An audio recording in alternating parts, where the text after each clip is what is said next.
Dear friends, welcome to this electrical engineering knowledge sharing channel AMB Power System. We are discussing workshop 3 hazardous area classification and application of electrical and control equipment in the hazardous area. We have already discussed session 1 consisting of two parts, part 1 and part 2, where we have discussed about the hazardous area classification and how to do this classification, and what is the basic criteria, what is the basic assumptions, and what are the various steps to make the classification drawing, and what are the various document drawings required, who are supposed to do this engineering. Already we have addressed this part in session 1 under part 1 and part 2.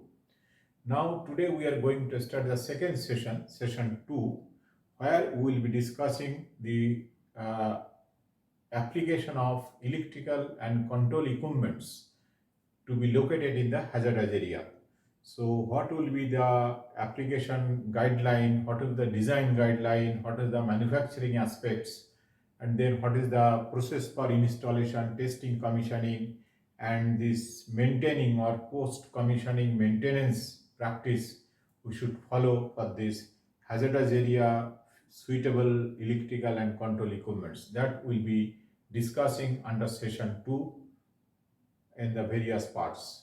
So today we are discussing the part 1 of session 2, where we will be discussing about this hazardous area and the application of the various electrical and control equipments, application highlights of this application guideline of the various equipments, and the what type of various equipments are available, what is the course and standard they are following.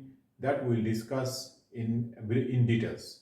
So that any purpose of this session is that with the completion of this part 1 of this session, so that the basic idea or basic understanding how to apply any hazardous area equipment in the suitable hazardous area, that the application guideline could be clear. That is the purpose of the discussion today.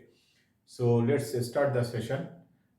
We have already discussed in session 1 about the hazardous area classification, and we have seen that in the gas, liquid or vapor there are 3 classifications, that is a zone 0, zone 1, zone 2. In case of flying and dust, that is also similarly there is a zone 20, zone 21 and zone 22. These are the classification we have made. In the case of gas, liquid, vapor, gas, liquid or vapor, we have seen that there is a 3 classification. That is, we have seen that zone 0, zone 1 and zone 2. In case of dust and vapors, we have said that zone 20, zone 21 and zone 22. These are the 3 classification, 2 set of classification we have to do. It is as per IEC 7910 1 and 2. That is a following guideline, IEC 7979 60079 dash 0 dash 10 1 and 2. These are the 2 volume which following this thing, and we have done this classification of this explosive atmosphere. Now when we want to apply the equipment in this zone, so if we write this in, mainly we are now concerning with the gas and vapor and liquid application. So if we write down, this is a zone 0, suppose this is a zone 0, then zone 1 and then zone 2. That are the 3 zones we have classified in case of gas, vapor and liquid. Now if we want to use the electrical and control equipment in this hazardous area, what we will be the normal electrical and control equipments which we are using daily life for the various industrial purpose, those equipments are not fit for this application, because those equipments can get easily, it can be overheated, which can cause the combustion or this explosion of this combustible or this flammable media, or it can produce a spark. Which can cause this flammable media got fire. We have already discussed, when a flammable gas or liquid, vapor or dust mixed with oxygen, it produces a flammable area or is a hazardous area or produce a hazard.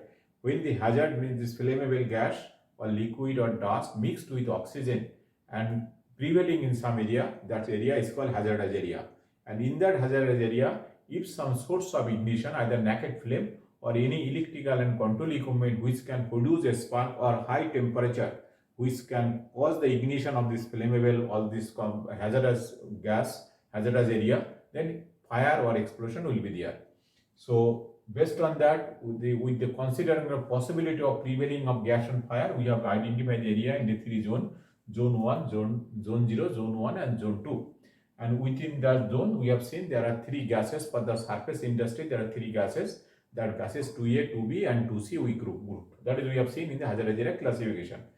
Now our purpose is, in this area, if we want to use a electrical equipment, what is the purpose of this equipment? The equipment, when we will be selecting any electrical and control equipment fit for this area, then first point is the equipment should not produce a spark or a high or a temperature at which temperature the corresponding region, corresponding area and the associated gas got fire. That is we have to see. That means we have to control the temperature of the equipment, surface temperature of this particular electrical or control equipments, and at the same time we have to make sure that electrical and control equipment should not produce any spark. So if we can prevent these two aspects, one is a sparking, another is a surface temperature, if we control, so that will not cause any risk to this any of the area and the associated gas to either is ignition temperature or help to ignite, then those equipment we can use in this area. But the normal equipment which we design and use for the normal industrial safe area, in that area we cannot use this equipment. So a special type of equipment we have to use in this area. Now this special type of equipment when we are going to use in this area, so what are this special type of equipment, or what is the design guideline for that special type of equipment to use in this hazardous area?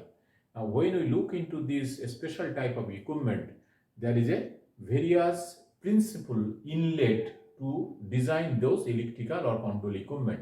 So based on that principle, these various electrical and control equipment are classified under different protection group. That means when we are designing the electrical or control equipment to use in this hazardous area, either in gas hazardous area or dust or flying hazardous area, there is some principle we have to use, protection principle. The protection target of all the protection principle is that using that protection principle, we have to design the electrical and control equipment so that it will not produce, it will prevent production of any sparking or arcing, as well as it will not produce any surface temperature which can ignite the corresponding flammable media.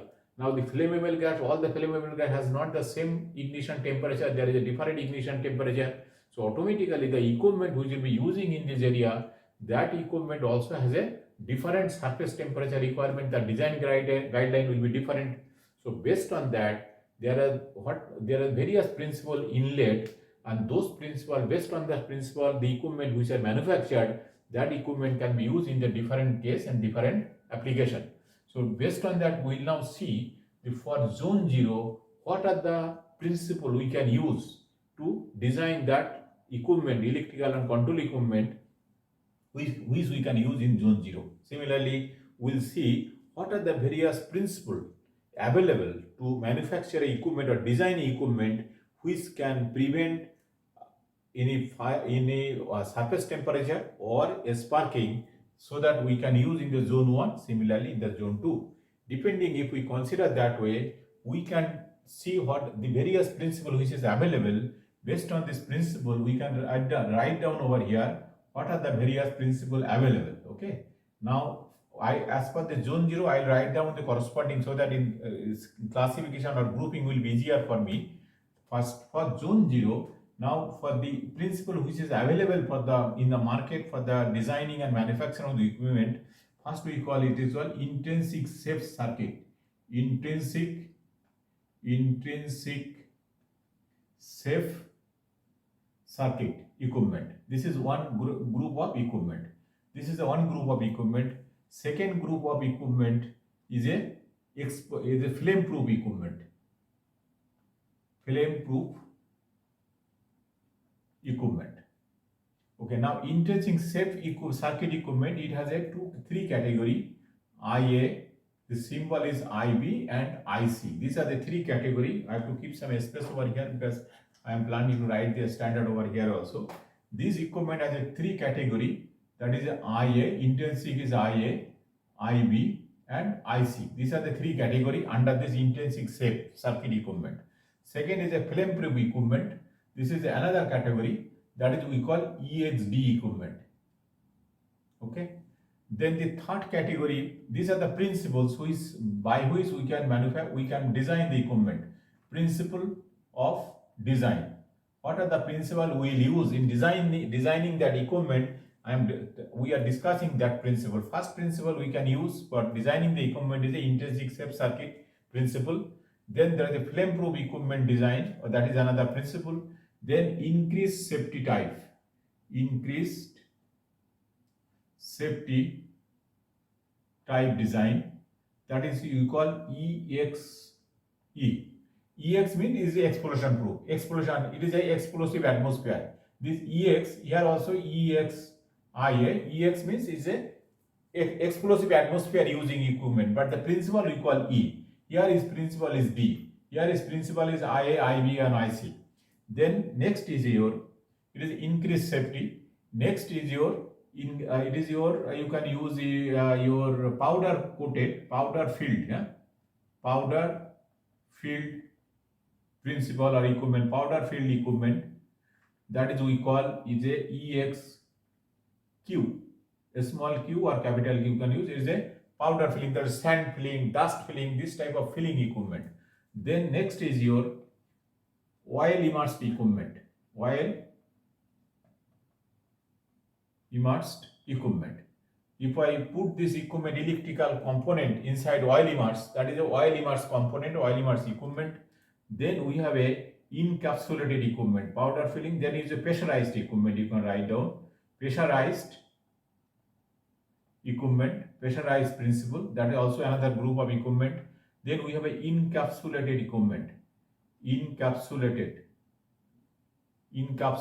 equipment, that is the pressurized oil immersed, we defined by EXO, oil immersed, and it is a EX, it is a pressurized EXP, and encapsulated by EXM, M for encapsulation. Okay, this is a encapsulated. Then there is a non-sparking group equipment, non-sparking, and nowadays this non-sparking also we call it non-incendive, or non-incendive and non-combustible, or we can say non-incendive. This is also same group. Now it is called EXN, capital N or a small n you can put. This is another group. These are the various principles available to manufacture design the equipment. Okay, now out of this various group, intrinsic shape circuit equipment we can use only for the zone 0. But here question is there, out of this, in this group there are three group is there, that is IA, IB, IC.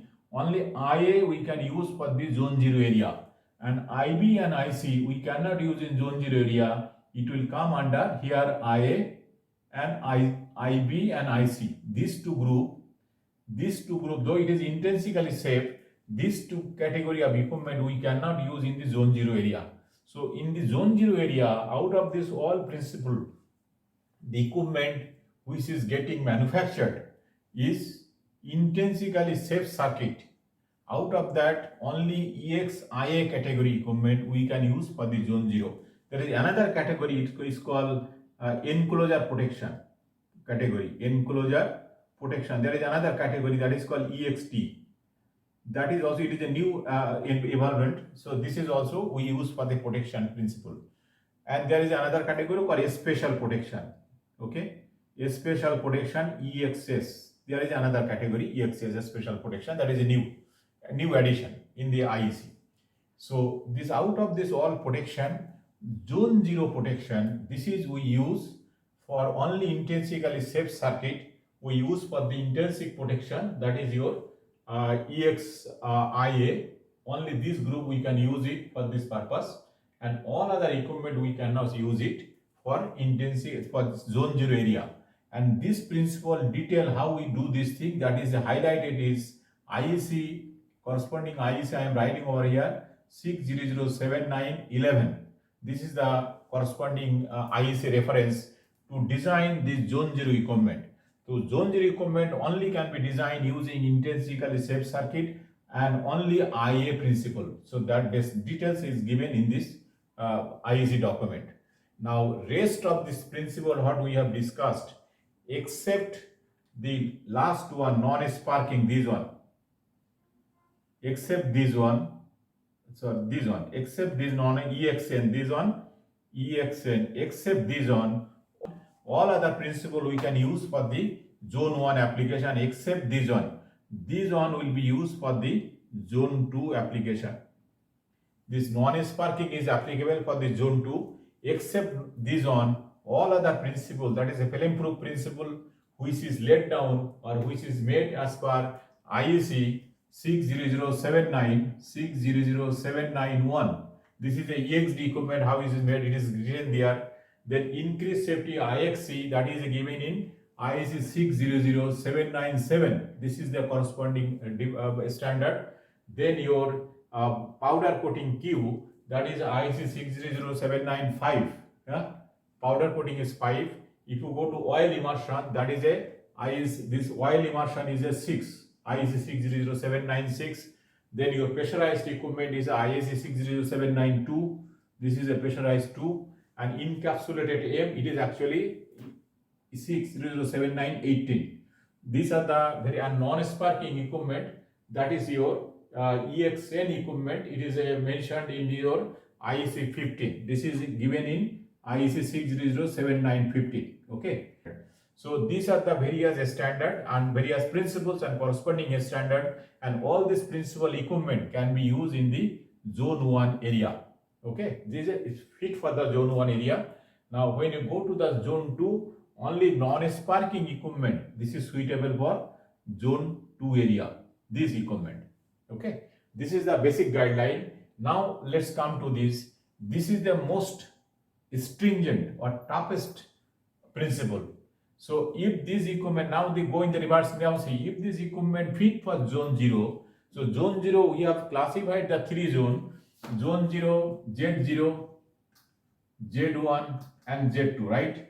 What is the level of, if you see the degree of danger, yeah, degree of danger, then it will be more clear. We have seen that degree of danger, if you go, suppose this is your level of danger, this way you are increasing danger level, okay? Increasing danger level or safety level, increasing safety level or hazard level, the increasing hazard level or danger level, whatever, a hazard level, yeah, and this way you are increasing, putting the risk, higher risk. So if you go this way, now if you see, if it is a zone 0, zone 0 will be, suppose this is a highest risk area, zone 0. Then your zone 1 will be the lower risk will be less in zone 1, suppose, but this extension is very long. So this is a zone 1, suppose. This is a zone 1. And then zone 2, it is a very low risk. This is a low risk, it is wider area. Suppose this is a zone 2, this is a zone 1, it is a zone 0, and this is a zone 2. Okay. After that, it is a safe area. There is no, in this area, further is it is safe area. It is a safe area. So if you look this thing, so if you plot the risks, how it is going, you can draw the curve like this. Like this, this is your curve for this. If we want to represent this curve, risk versus danger. So if you see the, as you increasing the danger, risk is also increasing. So this is a risk curve. So from here we can make out that the equipment which is for the zone 0 area, that equipment can be used for the lower risk area, because this equipment is mixing this amount of risk for this. The risk is constant. This is the risk. So highest risk, and it is the highest danger. Highest risk, highest danger equipment we can use for the lower risk, lower danger area. So that means the equipment which we are using for zone 0 area, those equipment also fit for the zone 1 and zone 2. That means if I have a equipment for intrinsic safe circuit of IA, this equipment I can use zone 0 and that is also fit for zone 1 and zone 2. That means if there is a, suppose there is equipment called X, this is a for zone 0, it is written for the zone 0, okay. Suppose there is equipment called X, a term as X, this equipment is fit for zone 0, and if I have any other area zone 1 and zone 2 and if I want to use that equipment also I can use for the zone 1 zone 2. That means zone 0 equipment is fit for all the three media, all the three areas. But in the reverse way, suppose there is a zone 1 equipment, this is zone 1 equipment. This zone 1 equipment, whatever the risks that or danger that does not meet this zone 0 requirement, so this equipment I cannot use over here, but this equipment I can use over here. That means this zone 1 equipment is a second grade of the equipment. This equipment meet the zone 1 requirement, but it does not meet the requirement of zone 0. So this equipment which is allocated for zone 1 that I cannot use, we cannot use in zone 0, but this equipment we can use in zone 2. That means a particular grade of equipment, if we want to use for the lower grade, we can use it, but we cannot use for the higher danger grade. So similarly, zone 2 equipment is available. It is only can be used for the zone 2 area, but we cannot use in the reverse direction. From here, it is clear that if there is this is a risk curve. So from this point, we can clearly understand the equipment which is designed for zone 0. Zone 0 equipment or principal lead for zone 0, principal lead for zone 0, and that corresponding equipment, either electric control equipment, it can be used zone 0 as well as we can use this for zone 1 as well as zone 2. So zone 0 equipment, this principal equipment can be laid anywhere. Similarly, zone 1 equipment, it can be used also for zone 2. But zone 2 equipment cannot be used for any other zone, only for the zone 2. Okay. That means zone 1 equipment is fit for zone 1 and zone 2. Zone 2 equipment fit for zone 2 only. And zone 0 equipment is fit for zone 1, zone 2 and Z1, Z2 and Z0. Okay. So in addition to this principle, there is another point we need to discuss, that is a equipment protection principle. It is a equipment design manufacturing principle. In addition to this, when equipment put in the hazardous area, there is another level we call it is ATEX has said this thing. There is another level is there. That level we say it is your equipment protection level. Okay. This equipment protection level is, what is that equipment protection level? This equipment protection level is divided into three category. That is a protection level 1, protection level 2 and protection level 3. It is applicable both for the gas and dust, both for gaseous gas and vapor level as well as dust level. Protection level 1, it means this is a equipment protection level. This is a equipment protection level.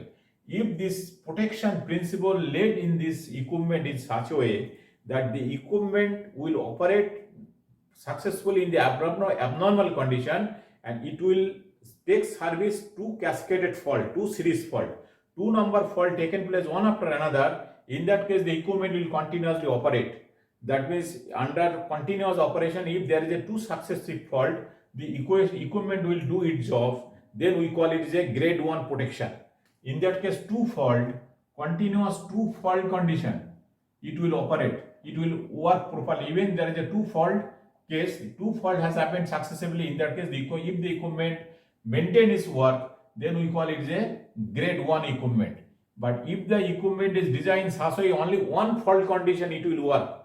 During abnormal operation, if there is a 1 fault, then it will work. Then we call it a grade 2 equipment. Okay. And if the equipment is only fit for the normal operation, not for abnormal operation. In abnormal operation, it will not operate. It will not do its job. Then we call it is a grade 3 equipment. Okay. It is only for the normal operation. If the equipment fit for the normal operation only, and abnormal condition, it will not able to operate. It will off. Then that equipment we call the grade 3 equipment. So with this grade 1, grade 2, grade 3 equipment, we write down sometime 1 is suppose this grade 1 equipment, that is which can operate in abnormal condition and successively 2 abnormal condition. First abnormal condition takes place, and the another abnormal condition is a different principle, is designed in such a way two abnormal condition created by two different principle is still the equipment can operate. Then we call it is a grade 1 equipment. In case of gas we say write 1G, in case of dust we write down 1D. Okay, this is a grade. Now if the equipment is during abnormal condition, and if there is a abnormal condition, and if there is a single fault on some principle, and if the equipment can do its job, then we call it a grade 2 equipment. If it is gas we write down 2G, if it is a dust we write down 2D. But if the equipment is not fit for any abnormal condition, only for the normal condition, then we will say it is a 3. Okay, that is 3G or 3D, like that. These are the equipment protection grade. Okay, this is the equipment protection grade. In addition to this, there is another point called equipment protection level. It is called equipment protection grade, means during operation how much abnormal condition it can withstand. It is on that point. And there is another point we call equipment protection level. That equipment protection level we call EPL, equipment protection level, that is classified by A, B and C. A means it is the most toughest protection. It is actually mechanical protection level we define by EPL. EPL means it is a equipment mechanical protection level. When the equipment is made any of the protection principle we discussed before, and out of the protection principle, the equipment mechanical aspect of the equipment, it is very tough, then we call it is a protection level A. If this is a lesser tough, then we call protection level B, and if it is a lesser tough, then we call protection level C. This protection level A equipment is suitable for zone 0 area or zone 20 area, whatever you say. In the case of dust, it will be 20. In case of normal, it is a gas, it is Z0. Protection level EPL level B equipment is suitable for zone 1 or Z21, and protection level C equipment is suitable for zone 2 or zone 22 for the dust. This is the applicable, is called equipment protection level, and this is the equipment protection category. These are the equipment protection category, and this is the equipment protection level. Okay, these are they used by ABC. These are the point of points. Now in addition to this, we have to discuss another point. When we are selecting any of the principle, previously we said, then we have another, we know we have an IP class, ingress protection class of this. For the hazardous area equipment also we have the ingress protection is equally applicable. Now the ingress protection which we define for the hazardous area equipment, we have to identify that which protection category we will use. Okay, which protection category we will use. That is the IP class, IP ingress protection class, that is IEC 6007-456. It is identified via this IP class. Now this IP class, as per the present day, today's IP class has a 3 character. Before it was 2 character, now it has a 3 character. We can say X, Y, Z. These are the 3 character. Now the first character, before we used to use only 2 character, IP, X, Y, right? 2 character. These are 2 character. First character is for the dust characteristics, dust ingress, dust or solid particle ingress, dust ingress characteristics. First character. Second character is your, what is that? Is your liquid or what, liquid or water ingress character, liquid or water ingress characteristics, right? And third characteristic we have added newly, this is your impact characteristics. Impact protection. This is your water ingress protection, and this is your dust ingress protection. That is it. These are the 3 categories as per IEC. Okay. Now we know that X value can change from what, 0 to up to 6. These are the 6, up to 6 it has a value, X protection. X is 0 means no protection, right? We know this thing, no protection. And 1 means it has a protection for the total body protection. Entire body can go inside, body protection. Then 2 is a finger protection. Maximum finger can go within this opening area, so that is protected only for the finger. Then protection 3 is for conductor, that is a 25 millimeter size. Any conductor can only go up to this size. And protection 5, we know that is a 10 millimeter size of wire, only it can go through this. That is a protection 4. Protection 5 we have seen, that is a dust proof. That is a 5 is a dust or a very fine dust can go with a minimum amount. Dust we can say normal dust ingress, dust protection.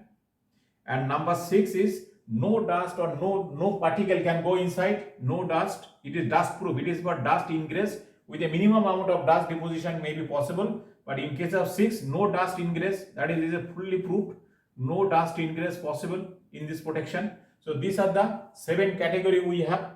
Now in case of liquid immersion, we have an 8 category, 0 to 8. 0 means what is the 0? No protection, right? We know this thing, no protection. And 1 means this is a vertical water. Yeah, vertical water can come on the equipment, but it will not cause any harmful effect. That is the vertical water. Number 2 is, what is the number 2? Number 2 is your 15-degree inclination water ingress, 15-degree ingress. Then number 3 is your 60-degree ingress. Then number 4 is a splash water can come. A splash water. Number 5 is your water jet in any direction. Yeah, water jet in it. Number 6 is your sea water ingress during shipping the material go by the sea. The sea water, the sea splash water or high power jet, both it can withstand. High power jet, both can withstand. Number 7, what is there? Number 7 is you can immerse the equipment inside water, no harmful effect up to certain time and certain pressure. There is a time and pressure is defined, pre-stipulated. Under that time and under that water pressure, you can immerse the equipment for that time. And number 8, you can immerse the equipment under water for indefinite time. No water ingress will be there and equipment will do its normal function. All this wave energy, that means this your wind farm, they are using lot of equipment underwater. All this equipment is category 8. Okay, this is for liquid protection. Then now a new category has come, is called ingress protection. Now the ingress protection means this equipment during shipping, during handling, sometimes some other foreign body is dropping over the body, whether the body should not damage or some during lifting, the forklift you put, suddenly you put a impact on the body should not get damaged, but it can be damaged. That's why nowadays impact protection category also identified for that for IP class. Now the impact protection is defined in that way. If this impact, suppose 150 gram, that is a protection category 1, that is called 0, we call 0, no protection. Then 1 protection means 150 gram of weight. Yeah, you can drop from 25 millimeter height. If a 150 gram weight drop over the equipment from a height of 25 millimeter, if no damage is taking place on the equipment, then we call, say, the equipment is category 1 for the impact category. Now if then number 2, if we put 250 gram of load, 250 gram of weight, you drop over the equipment at a distance of same 25 centimeter, 25 millimeter, not 25 centimeter, not millimeter, 25 centimeter. 25 centimeter from the height of 25 centimeter, you drop this load 250 gram weight over the body should not disturb, body should not get damaged or no indent in the body. Then we said it is a protection group 2.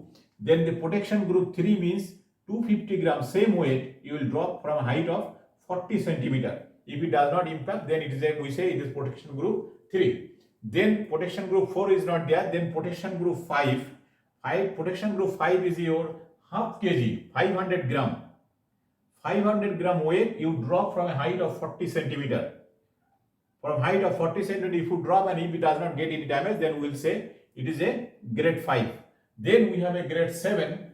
In the grade 7, we drop 1.5 kg weight at a height of 40 centimeter, same height.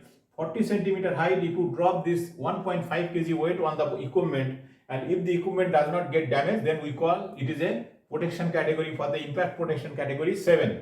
Then we have an impact protection category of 9, which is the last category, that is we put 15 centimeter height, you drop a 5 kg weight, and if the equipment does not get damaged, then we call it a protection category 9. So these are the various protection category for this IP. So IP class nowadays, now these 3 category, 3 group ingress protection, dust ingress protection, liquid ingress protection, and the impact protection. So impact protection, these are the 3. This also to be highlighted in the case of hazardous area equipment. Okay.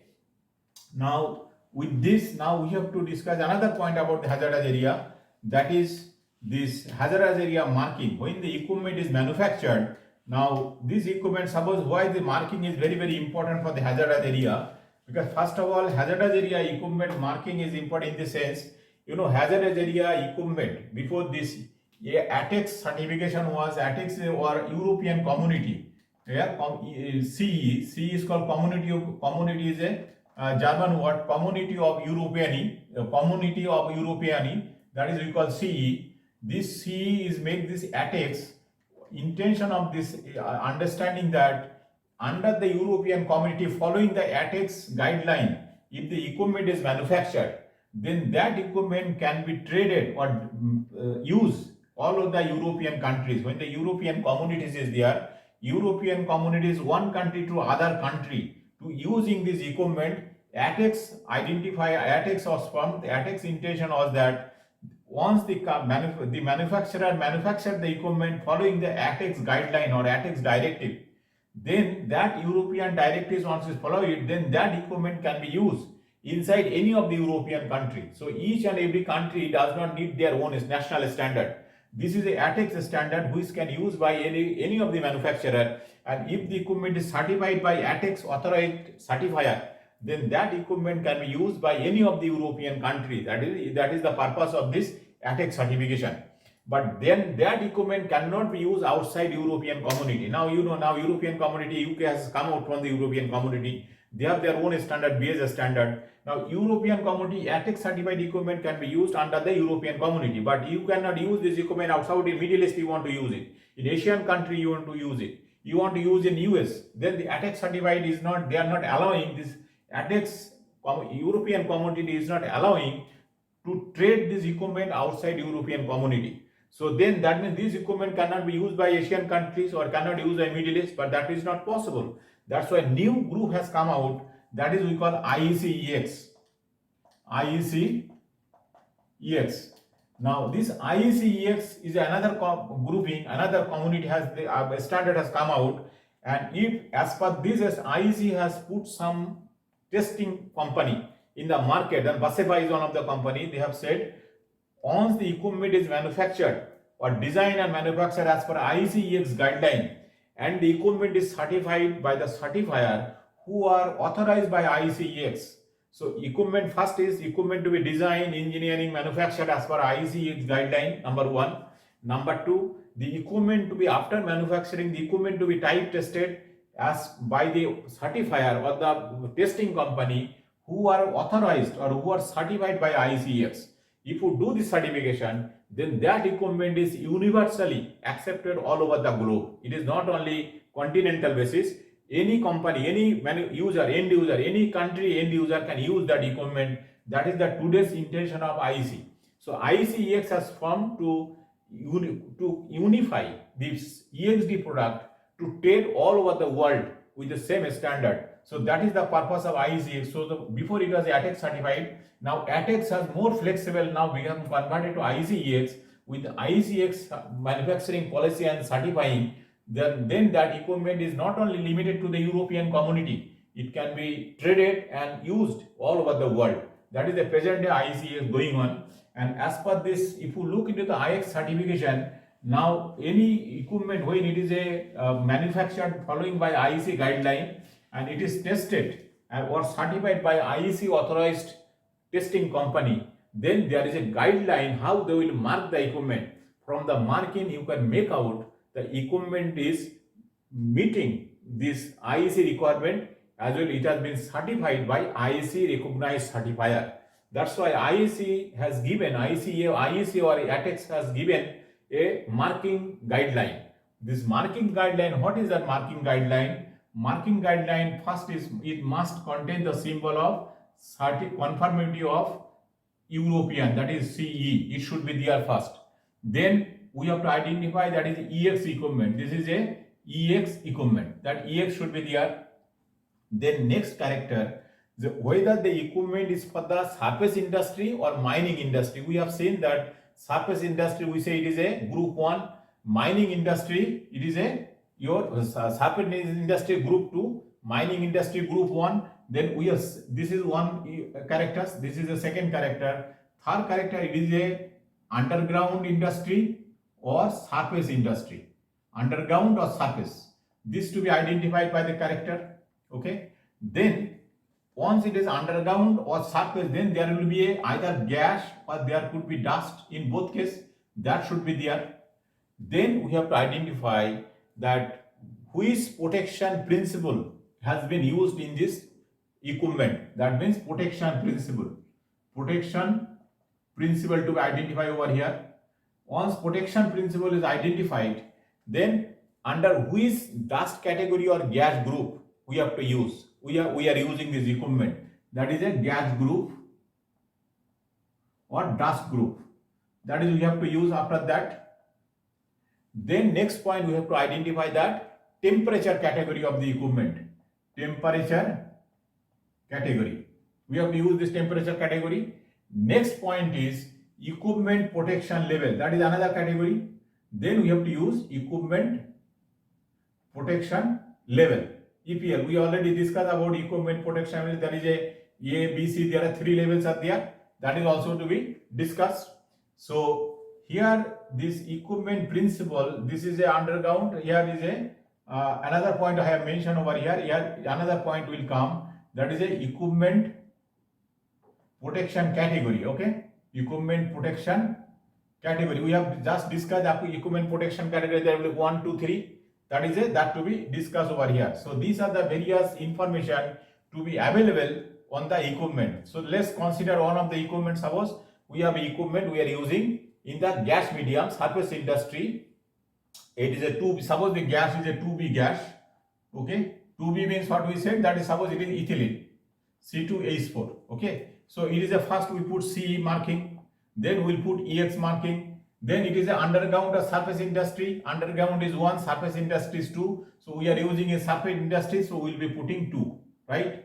Then we have to put the equipment protection category. Suppose as we are using 2B, that is it is a zone. Suppose it is a zone 1. So in that case, equipment protection category, what we'll use? We'll use a 2. And then it is a 2G. That means it is a protection category of the. We have already said that 1, 2, and 3. These 3 equipment. One category principle means a double protection principle. That is mainly we use for the zone 0 area. And single protection principle equipment we use for zone 1 area. And no principle, only for the normal operation that we use for the zone 2 area. So here we are using the zone 2, it is using for zone 1 2B. That's why we are using 2 and it is a gas. Then protection principle, suppose this equipment we are using for D, flame proof equipment. Then we will put D. This is the D protection principle. Then it will be gas group. Gas group is what is that? Ethylene. That is a 2B gas group. Temperature class. We know the temperature class. Suppose this is a T4. We put T4. And equipment protection level. This is this equipment we use for gas.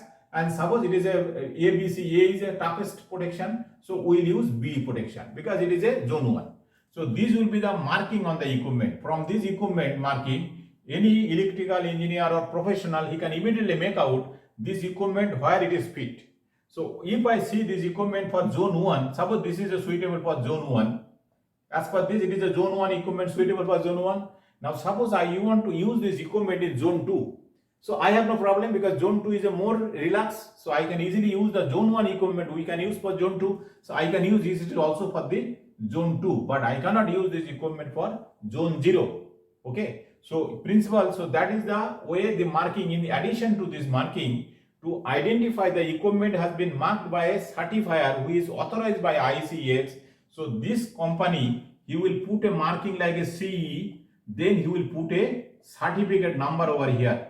So from this certificate number, and then on the nameplate, company name and company name also will be there. So from this certificate number, it will be online. So if you go to the company website, then immediately this certificate number and there will be company, this equipment, some type number and model number will be there. With this type number, if you go to the company website, you can see this certificate is there. So that means online you can identify this company is a first, this is a IEX certified company, and that company when it certify the equipment, he give the marking and the certificate number you can see on online. So you can make sure that this is not duplicate, it is a original. So in addition to this equipment we have to highlight, all this equipment normally designed, all EXD equipment is normally designed with the temperature of minus 20 to 40 degrees centigrade, minus 20 degrees centigrade to 40 degrees centigrade, minus 20 degrees centigrade to 40 plus 40 degrees centigrade. This is the working range, design range of the all this equipment, and it has a allowed variation plus minus 40 degree Kelvin.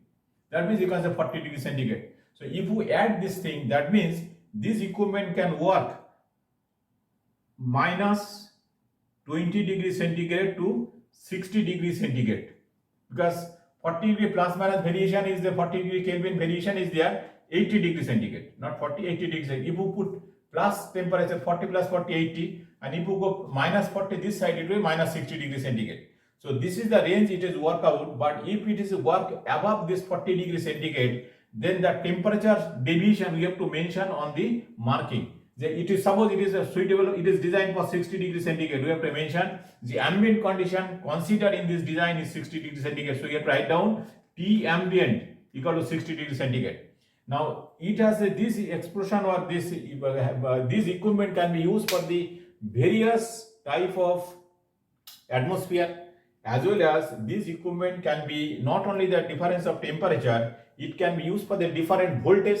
So if suppose the voltage is a 3.3 kV high voltage equipment, in that case if the voltage is not the normal 415 volt voltage, so in that case voltage grade also to be mentioned on the marking plate. Say this is equal, suppose it is a suitable for 3.3 kV, so you have to write down rated voltage for this equipment is 3.3 kV. If it is a 400 volt, you have to write down rated voltage for 400 volt.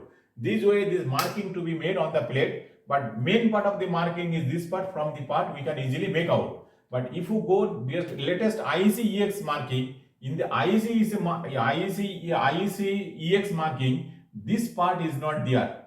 This part is not there. Only this part is present. In the IEC is marking, it will be CEX, and then this part will be there. This part is not in the IEC EX marking. Okay. So these are the marking of the equipment, and these are the various basic guideline of application of the various protection principle in the case of electrical and control equipments. I am closing today's this session discussion over here.